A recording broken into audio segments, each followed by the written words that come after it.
आप अपना नाम बताइए। कायम रज़ा खान, बहुजन समाज पार्टी प्रत्याशी 171 विधानसभा पश्चिम लखनऊ का। तो आप बताइए कि जिस तरह से, खासकर सबसे पहला सवाल तो मीडिया से ही बनता है कि मीडिया में अक्सर ये दिखाया जाता है कि बहुजन समाज पार्टी है वो इस तरह से मतलब ताकतवर होकर चुनाव नहीं लड़ रही है, एक बाइनरी बना दी जाती है भाजपा और सपा के बीच में। इस पे आपका क्या विचार? अब देख लिए, ताकत देख लिए, बहुजन समाज पार्टी की ताकत आपके सामने है। आप मीडिया नहीं दिखाती, ऊपर की मीडिया नहीं दिखाती है, तो आप जनसैलाब क्यों, कहाँ से आ गया ये? हम लोग ज़मीन में काम करने वाली पार्टी है, कैडर की पार्टी है, कैडर का काम करती है, हवाई में आवाज़ नहीं उठाती है। तो क्या ये कैडर जो मीडिया की हवाबाजी की गई है उसको ध्वस्त करने का काम कर पाएगा? बिल्कुल कर रहा है। देखिए आप, जनसैलाब उमड़ा पड़ा हुआ है। जो कैडर हमारा बूथ बूथ पे जाके काम कर रहा है उसका जनसैलाब यही तो है, कोई किराए की भीड़ नहीं है ये।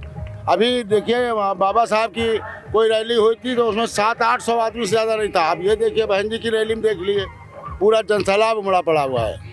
तो ऐसे क्या बहुजन समाज पार्टी के ऐसे क्या मुद्दे हैं या ऐसे क्या चुनावी वादे हैं जो उसे समाजवादी पार्टी से या भारतीय जनता पार्टी से अलग करते हैं? देखिए हमारी माननीय बहन जी जो है कोई वादा नहीं करती, वो काम करने पे विश्वास रखती हैं। पिछली सरकारें जो उनकी बनी हैं, आप देख लिए कितना विकास किया है उन्होंने, हद से ज़्यादा विकास किया है और हर समाज के लिए किया। मान लो काशीराम में आवास बनाए, 1,33,000 मकान बनाए जो हर सर समाज को दिए, और जो नौकरियां दी, इतने काम बहन जी ने किए हैं कि कोई कर नहीं सकता। तो ऐसा अमित शाह क्यों बोलते हैं कि जब बुआ और बबुआ यानी कि वो अपना एक तरह से तंज करते हैं, इन शब्दों का प्रयोग करते हैं कि अखिलेश और मायावती जी के लिए, कि जब उनकी सरकार थी तो प्रदेश की जो अर्थव्यवस्था है वो ध्वस्त हो गई थी, खराब हो गई। देखिए भाजपा पार्टी जो ऐसी है, गलत सलत शब्द बोलने की आदी है, वो गलत सलत बोलती रहेगी। हम लोग का काम है चुपके से अपना काम करना है, और जुमलेबाजों की वो सरकार है। हमें जुमला नहीं, हमें काम चाहिए। जो बेरोजगार लोग हैं उनको रोजगार चाहिए, जो भूखे मर रहे हैं उनको रोटी चाहिए, जुमले वाले नहीं चाहिए हमको। तो अगर पूछे कि किसकी सरकार में सुरक्षा थी, बहुजन समाज पार्टी के आप हैं तो वो तो कहेंगे ही, अगर भाजपा और सपा के लिए बोला जाए तो उस पे क्या कहना? खुले आम ये गुंडाई हो रही है हर चीज़ में। देख लिए अभी एक सपा के प्रत्याशी के जो पश्चिम के थे, उनके कुछ कार्यकर्ता अरमान खान के, उन्हीं की प्रचारक महिला थी, उसके साथ अभद्रता की गई, स्टिकर चिपकाया गया, चुटकी काटी गई। तो ये सपा वालों का गुंडागर्दी तो खुलेआम अभी से दिखने लगी, जो कुछ है नहीं। अच्छा, मायावती जी तो अक्सर समाजवादी पार्टी हो, कांग्रेस हो या फिर भारतीय जनता पार्टी, तीनों पे हमलावर रहती हैं। तीनों के जो राज है या उनकी जो पार्टी है उनमें कमियां बताती हैं। लेकिन जो अखिलेश हैं वो किसी तरह से सीधे तौर पर मायावती जी पर कोई तंज नहीं करते हैं या फिर किसी तरह का सवाल नहीं खड़ा करते। क्या ऐसा कुछ हो सकता है कि पोस्ट पोल अलायंस हो जाए? उनके पास तंज करने के लिए कुछ है नहीं, तो करेंगे क्या तंज? जो बहन जी हमारी हैं बिल्कुल साफ़ सुथरी नेता हैं, और साफ़ सुथरे नेताओं को चुनती भी है। जो आज हम लोग को टिकट दिया बहन जी ने, तो हर कोई क्रिमिनल कोई किसी का रिकॉर्ड नहीं है, और उसमें समाजवादी में देखिए क्रिमिनल लोग भरे पड़े हैं। तो हमारी बहन जी साफ़ सुथरी नेता है, साफ़ सुथरी बात करती हैं, इसलिए जो है कोई ऐसा कोई बात ही नहीं रखती। ये तो एडीआर की रिपोर्ट में भी सामने आया था कि जब बहुजन समाज पार्टी की सरकार थी तब सबसे कम जो क्राइम था वो उत्तर प्रदेश में होता था, और जो भारतीय जनता पार्टी उसमें सबसे ज़्यादा होता।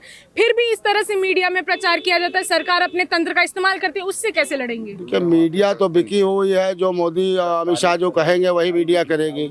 और आने वाले समय में देखिए थोड़ा थोड़ा बदलाव, आज 8-10 दिन से जो पश्चिम का चुनाव हुआ है उससे जो रिजल्ट निकलने के फील्ड में आ रहा है, तो मीडिया में भी बदलाव थोड़ा थोड़ा आने लगा है। अब बहन जी को दिखाने लगे हैं। अब हमारी 38 से 40 सीटें मीडिया दिखा रही, तो क्यों दिखा रही? तो हम लोग अब दिखने लगे हैं। और दूसरा चरण देखिए हो गया, अब उसमें भी भीड़ बढ़ जाएगा।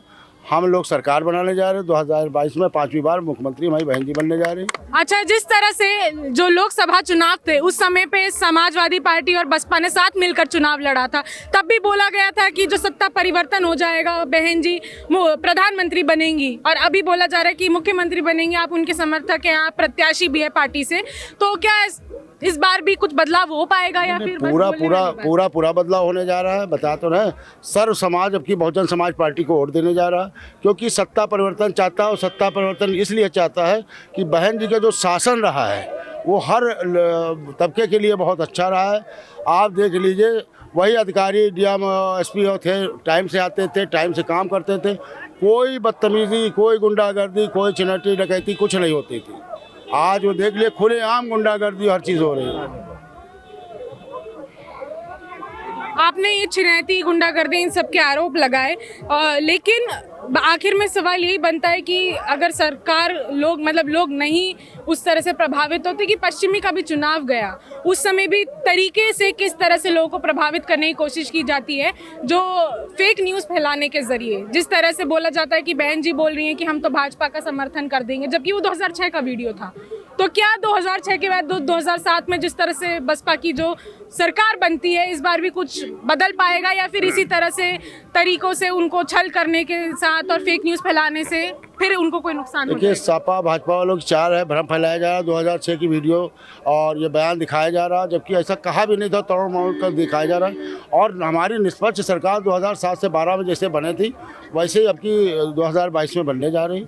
और आप फील्ड में जाके इसका पता करिए, फील्ड में हम लोग हैं।